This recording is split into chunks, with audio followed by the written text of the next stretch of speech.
Hello! Welcome back to the Mindbuffs podcast. I am your host, Matt Demwasak, and we are here for another round of neurodiversity in the workplace. In our first episode, you would have heard Shawna and I really briefly just going over kind of surface level information about different kinds of neurodiversity like dyslexia and ADHD and autism. And we wanted to just kind of creak the door open for people who maybe didn't really understand, like, well, what is neurodiversity? Why do I need to make accommodations in the workplace? Which, if that was you, guess what? That's what we're talking about today. And so we really wanted to just lay the doormat down to invite you guys into this conversation, because I'm sure for those of you that have social media, you may have noticed that neurodiversity is kind of dominating social media. And this is where I'm going to lead Shawna in today, because she'll kind of give us an overview of what we're going to be chatting about today. Yeah, I think that it's important for us to mention that we are keeping this very on the surface level for the most part, just because there's so much information, and also everyone is a TikTok doctor at the moment. So we need to acknowledge that too. Today, we're going to just talk about accommodations in the office. I want to be quite tangible with it so that I'm not just providing a lot of great ideas and no actual way to implement them. That's not very helpful. And in that, we need to talk about the barriers that come with accommodation. And one of the topics that I will say really doesn't have one answer, which is going to be what is accommodating versus like, when is this not working out? When do I maybe need to terminate employment? And to cover my butt also about just showing that this isn't any sort of discrimination, because those things also happen. Employees don't work out sometimes. So we'll touch on that as well. Yeah, I'm glad you want to spend time talking about that, because in pretty much every workshop we've done with businesses where whether the content has been on personality and just touching on neurodiversity, or like specifically addressing things like ADHD in the workplace, we always get that question. And I want to spend some time kind of unraveling that experience to really understand some of those nuances to help you protect yourself if you're the owner in a situation like that, if you have to make a difficult decision, but also just language to better have conversations with your Neurospicy like employees. Yeah, and we'll kind of get that later on in the episode. And the reason is I want to start with like first steps, which would be accommodations. And I mean, I think we touched on it a little bit, but it can start as early as like your hiring process. We talked about the statistics of people who are uncomfortable hiring, people on the autism spectrum and things like that. And a lot of the time, neurospiciness can really make getting into traditional positions and applying on Indeed and things like that strange, because there tends to be such a like, one, you apply and then Indeed or whatever it is filters out the responses accordingly. And then maybe you'll get an interview and maybe you won't. And some of those are roadblocks to some of our more neurodivergent friends. And it's quite an easy way to kind of accommodate and adjust for those things if you know how. Otherwise, I could see it just being like, well, this is how we've always done it. Just not unfair. Totally. Right? Yeah. So I kind of want to start with the hiring process first, because you cannot ask someone in the interview like, oh my gosh, you seem autistic. Are you on the spectrum?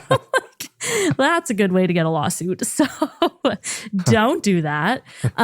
Human resources staff may be a little bit more in tuned to some of the signs or signals, but they may not.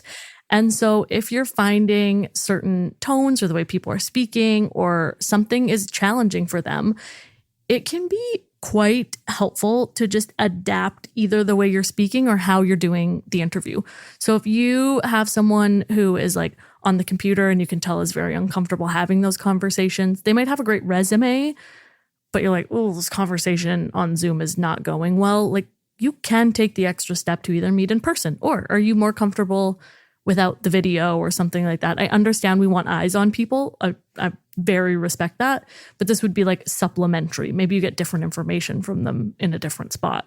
Yeah, and it does depend on what the culture of your workplace is. So like if your interview process does include questions like, are you neurospicy? Do you identify as having neurodiversity? Like if that's just part of your culture, then it can be a sign of like safety for whoever you're interviewing. They're like, oh, I can maybe talk about this part of myself. And therefore you can kind of educate whoever you're interviewing, being like, we want to make sure that whoever we hire, we are creating an environment that will like bring out the best in them. But again, I know if you're nodding your head, you're already someone who is like, yeah, like I don't mind neurospicy people. I want to accommodate for everyone, but I do really want to challenge maybe people that come from more traditional business backgrounds or see people who are against the grain as being like difficult to, your procedures and policies and how things are run. We need to find who the superstars in the lineup are and make sure that we're creating an environment that can allow them to be at their best.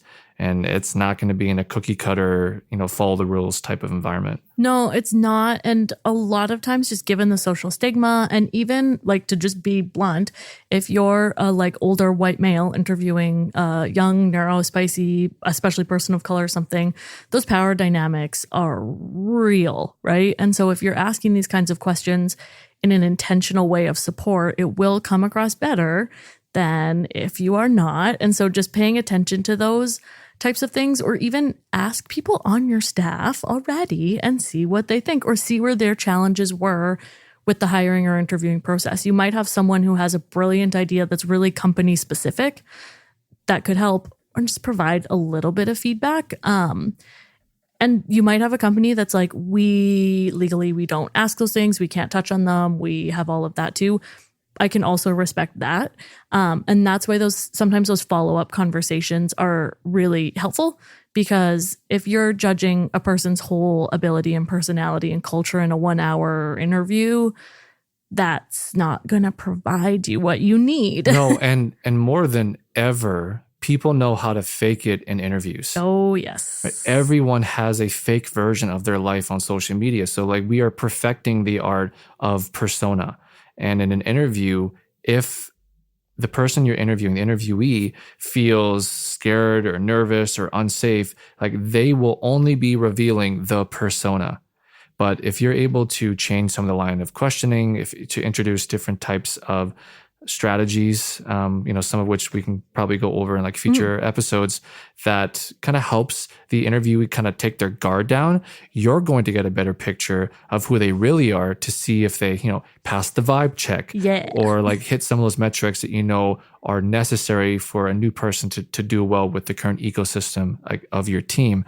But if you treat interviews in the traditional way and make it really stagnant, made it really formulaic and not relational, you are inviting that person to have defense systems online, and you're only going to get a personification of that person and not the truest representation, which that's the point of the interview, is to see as much as we can of someone to know if they will fit. So even when it comes to being open to talk about neurodiversity, you're allowing some walls to come down by showcasing that it's a safe place to talk about things that otherwise were not safe in previous experiences. So again, as the interviewer, how am I creating an environment during the interview that allows the interviewee to take their walls down? And this might be a piece you can add to it. Yeah, I think that's huge. It also shows like your company's culture. It shows how people fit in beyond, do they check these boxes on their resume?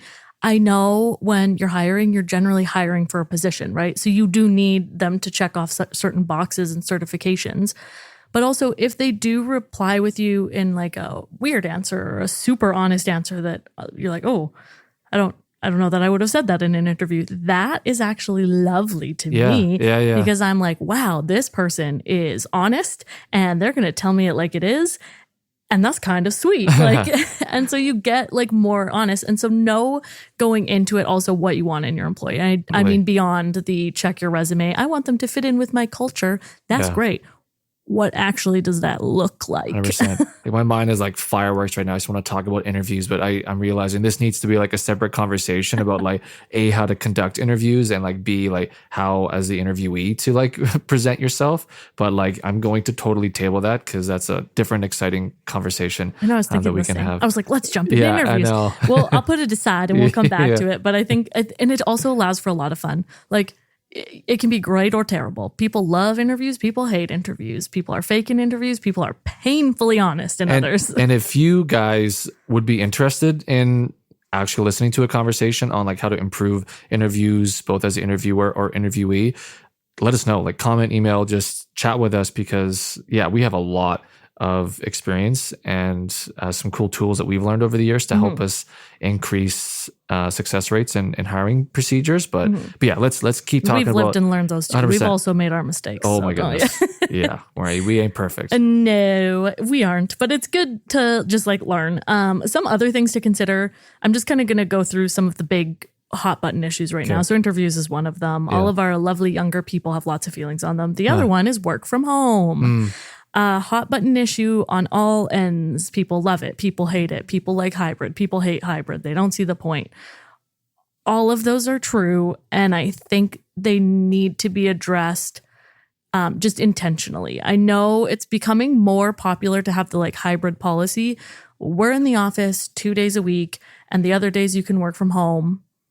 That's not going to work for everyone. I just want to be clear. So depending on the size of the company, the type of business you run, the people who are on it, the regulations around this will be a little bit more intricate. What are your thoughts on work from home? Yeah, man, I have so many things. Actually, kind of a brief story I want to share. During COVID, I worked with the AHS Genetics and Genomics team, the Northern Alberta team. I've recently worked with the leaders of just the managers of the Alberta Genetics and Genomics team. But during COVID, one of the things that at the time it had stumped me pretty significantly, I was asked by one of their employees there, like, how can we still maintain like a sense of like team, a sense of culture when like, even if we are at the lab together, we're not allowed to leave our corner. Like we can't even like talk to each other.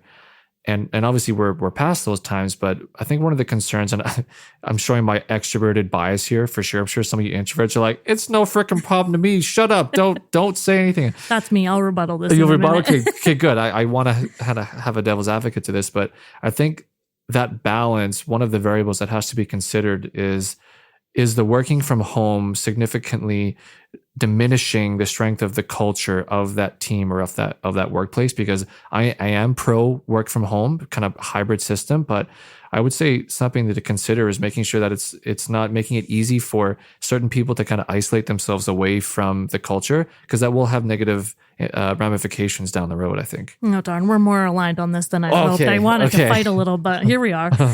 No, I feel the same. I am very pro work from home as someone who finds the office sometimes really distracting. Yeah. Not always, though. And that's kind of part of the joys of being neurodivergent is it's not always consistent, right? And so some days I can wake up and be like, I got it. I can focus. I can think in the office. And then some days I have my desk set up facing a wall in my closet because everything is kind of just too much. But you can't always just stay home. Like we see clients face to face. So understanding those tools as well. The biggest thing for me, I agree with you though, is that like loss in culture. So obviously we're kind of hybrid here. I sometimes see people online. I sometimes do all my work from home for a couple days and then now I'm here. But are you putting in the effort to be part of the culture even when you're at home? So you're saying like there's like onus on you to make sure that you're putting effort still into? Yeah, it's not your boss's job to ensure that you're included in everything that goes on. Some of those things do need to be team calls where you just stay on a little bit longer and like you just complain a little bit. Or like you run into each other. It'd be like running into each other in the kitchen and talking about it. So do you have like a chat? Do you have people you talk to? The remote position that I do now, I'm on the phone with them and doing video chats and stuff all the time and talking and checking in. So am I there? No.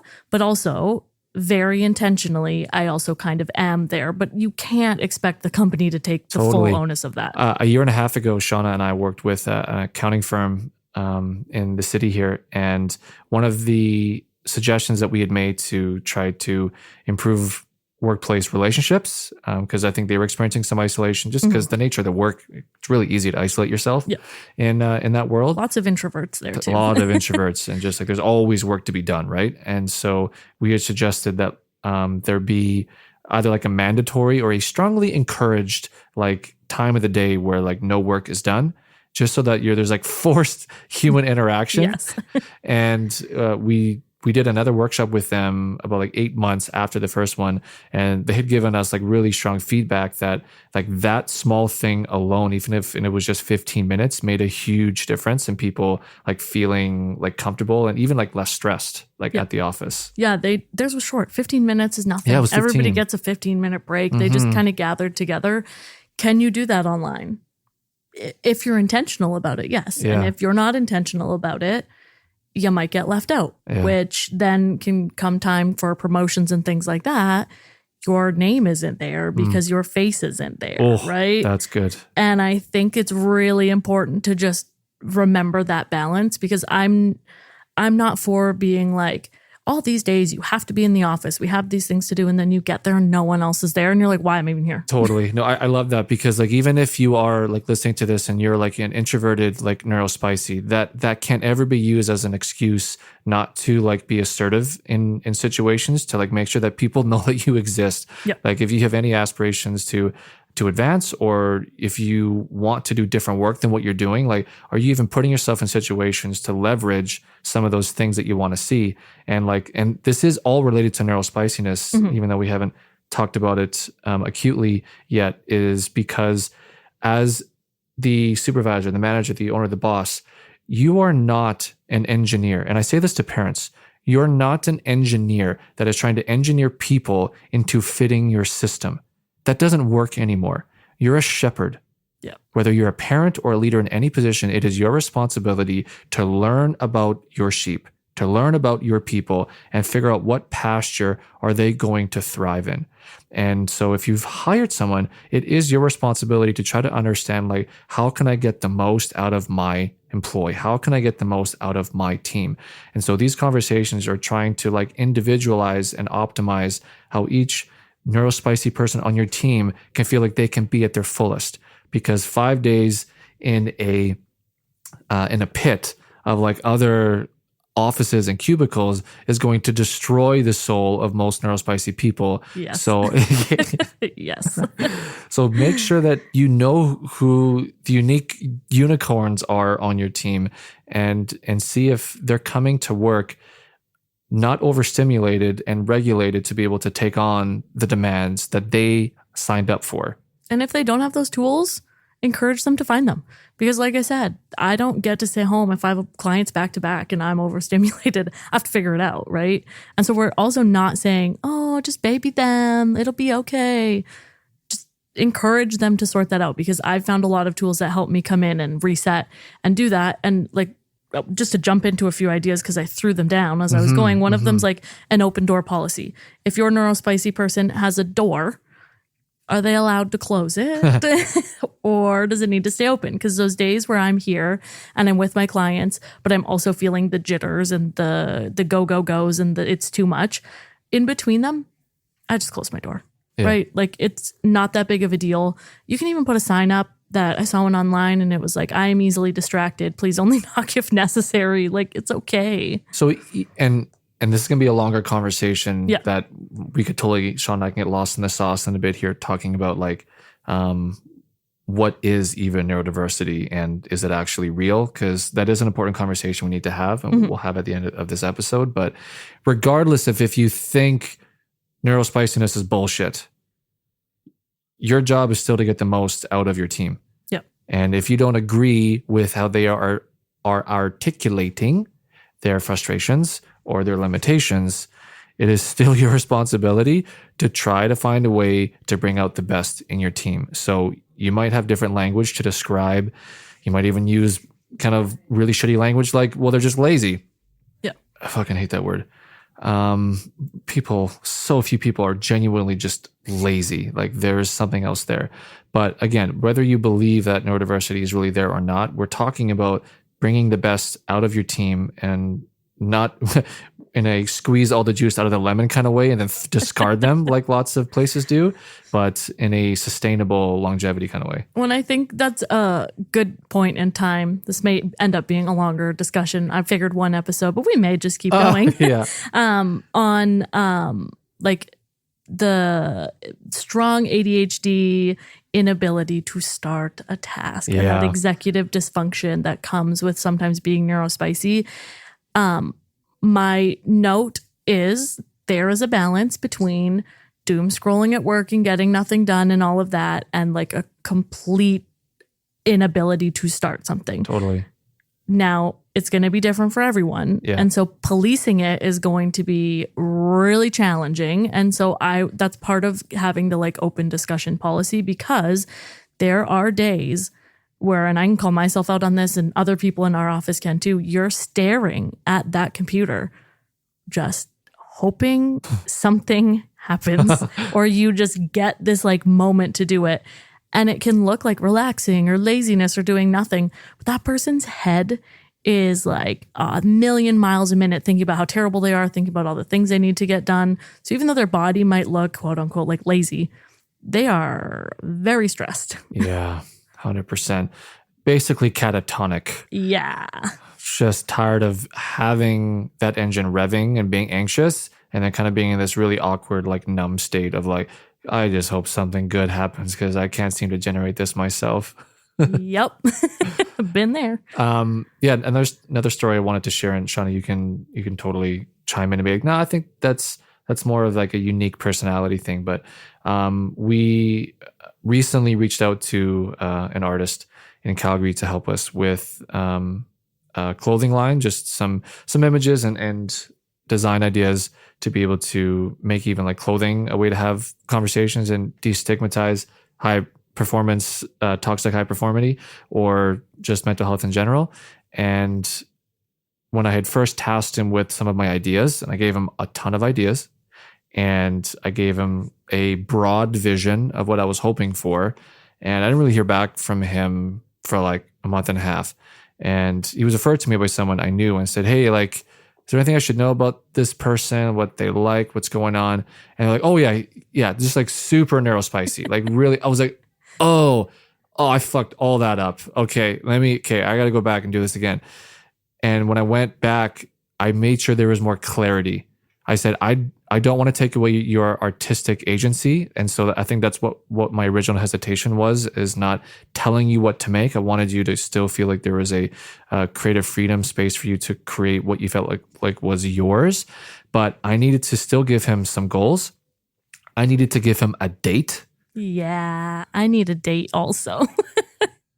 And all of a sudden, like 2 weeks later, we had incredible conversations about some of the I'm losing the language here, but just some of like the early ideas concepts that he wanted to share and talk about. And then I'm calling myself out now. The reason why I still haven't had that much progress is I have not given him the goals he requires to execute more concretely some of these finished products. But yeah, some of those little things like a date, not black and white goals, but clear goals that have a direction. And all of a sudden he was able to access his and get up and go. I can just like imagine some of you being like, oh, I would have let that person go immediately, or this never would have worked for me, or I don't have time to handhold everyone.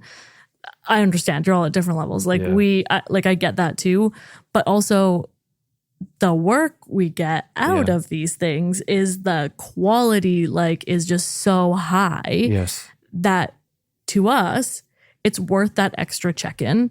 One of the accommodations I have listed, and some of these are going to sound silly, but is just like that. Like, how clear were you? Yeah. Or are you more of a general thinker, idea person?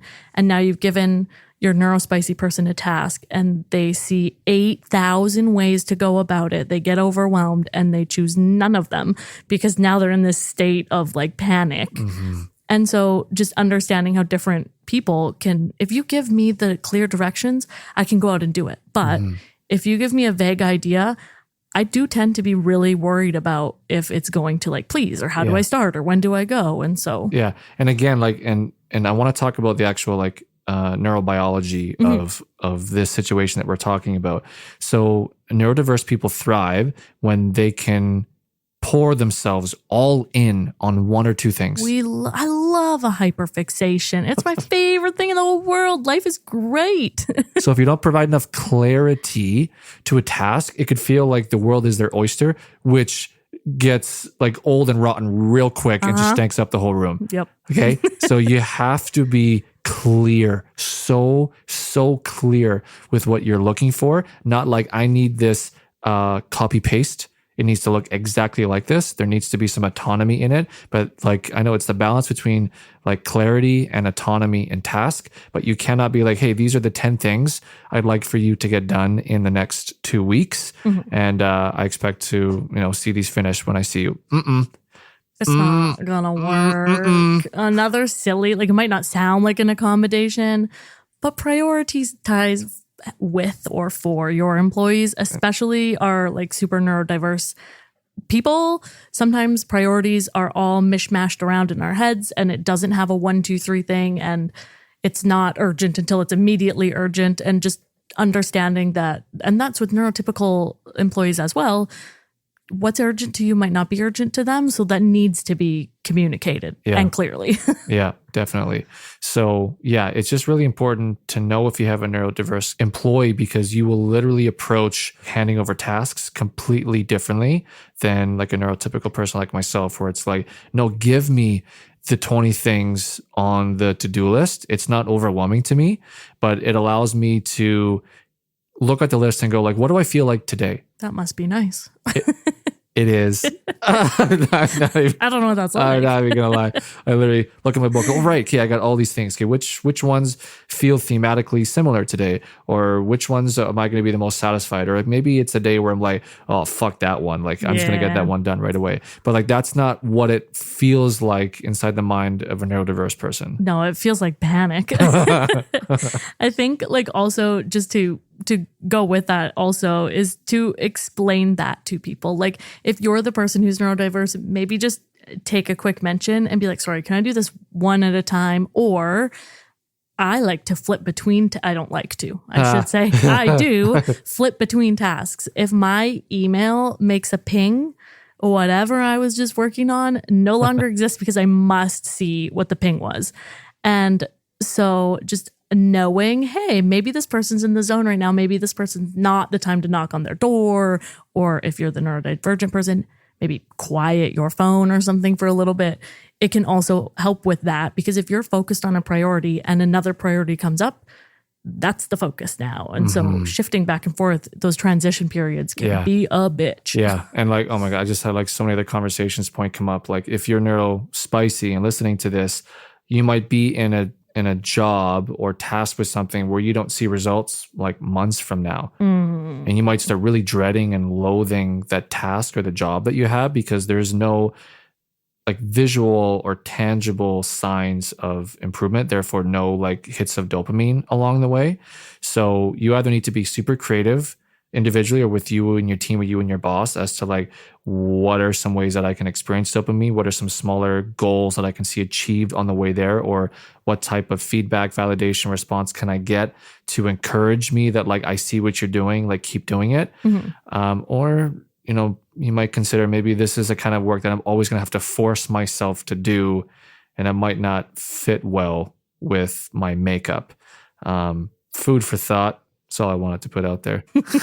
That's for you to consider. Yeah. I think that's huge. And also just understanding that that's sometimes your employees aren't as passionate about these things as you are. And I get it. I'm not passionate about making PowerPoint slides. It doesn't get me excited. So do your employees have tools to back you up on that? Or are your success metrics based solely on things that you see and like money in or clients or tickets completed, and the employee needs a different success metric because maybe getting to a certain number of tickets completed in a day doesn't do it for them.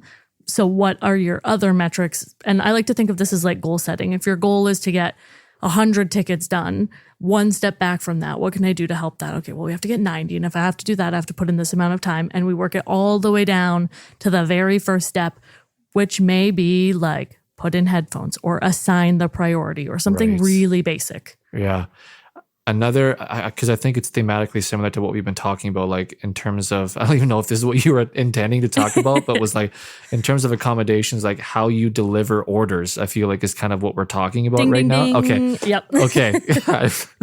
What I wanted to kind of also talk about is that most neurodiverse people, the way that they learn, the way that they understand concepts is actually by looking at the back of the math book and seeing the completed answer to the formula. So working backwards is really important for people with neurodiversity, because the way that their brains work, it's like, if I don't know where this is going, if I don't have the why, then I don't know where to put this information in my head. I don't know how to organize it. I don't know how to structure it in a coherent way that I will continue to build on and remember what I'm learning.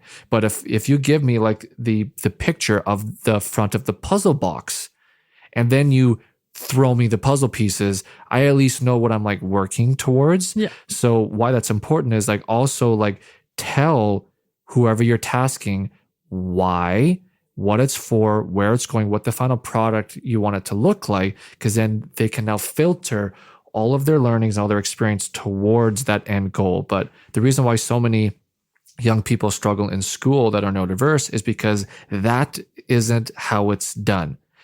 Here's a piece, and here's another piece. Here's your next piece. We're building on it. We'll build on that next time. We'll build on like, why? Yeah. That is the worst. It's the worst. Yeah. And if that's within your team, it really helps to have the whole picture, because then we're working our way backwards. And just to put off of that, because I had one more here, was that there's sometimes this feeling that people shouldn't be like taking notes, or they should super be taking notes, or like whatever it is. If you're providing your Neurospicy person only verbal communications, it may just get lost in their brains. Okay. So one funny thing is like, Matt's like, oh, we have to record. And I'm like, yep. And they like stood at my door, and he was like, is it in your calendar? And I'm like, nope. And then you just have to write something down. And so it's not that they don't understand, or it's not that they have like all of these problems with it, but it can help to have really clear outlines. So if you're onboarding employees and it's a lot of information at once, maybe just consider how you could break that down a little bit easier. 100%. So we're going to have a part B to this conversation. Yes. I've decided we're having a part B of this conversation. So it's good to be flexible 100%, and adjust. 100%. I think there are, I don't know if this is what you were intending, Shawna, but some of like really specific, like practical examples, I think seem to be emerging from this conversation. And I want to be able to share them more, because I want, especially for those in leadership with your coach, teacher, parent, or boss, to be like, oh, like I can literally use that tomorrow and see how that works, or I can use that line of questioning or to implement that type of formula. So I think we're going to have a part 2 to this conversation, giving more practical steps as to how to create better environments for just more diverse types of people. And I'm like super excited and ready to go with that with that one. So again, thank you so much for listening. A lot of today's conversation was inspired by some of the feedback that we had gotten from some of our listeners. So again, continue that conversation, and we're going to start doing a much better job on our social media of making it easier to engage with us and kind of having some congruency with these conversations we're having. We have someone who we recently hired to help us with our podcast to social media kind of like transfer of information. And one other announcement I'm really excited to make is that come July, we will have our episodes video recorded. Yay. So you can see all the ridiculous faces I make behind the scenes. I'm not sure 100% how excited my team is about that, but for those of you that feel like you learn better in full podcast video format, like on a YouTube, or just getting that 90-second chunk on your Insta or your TikTok as like food for thought for the day or the week. We want to be able to deliver this content in a way that fits your personality. Oh, ding, ding, ding. So thanks for hanging out today, and we're really looking forward to part 2 of this conversation. Thanks so much. Bye. Later.